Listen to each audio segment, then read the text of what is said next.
Okay. Atay muna. Dalawa. May po, ipasa niyo sa tatay yung baby. Isa, kapal.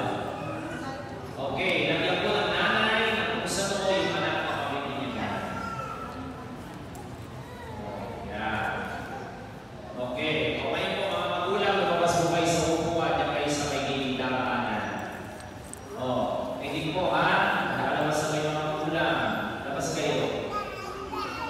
Labas po. Lumapit yung mga ninang, babae, ninang. Lagyan po sa noo yung anak yan sa kanya. Pwede po muna ng picture.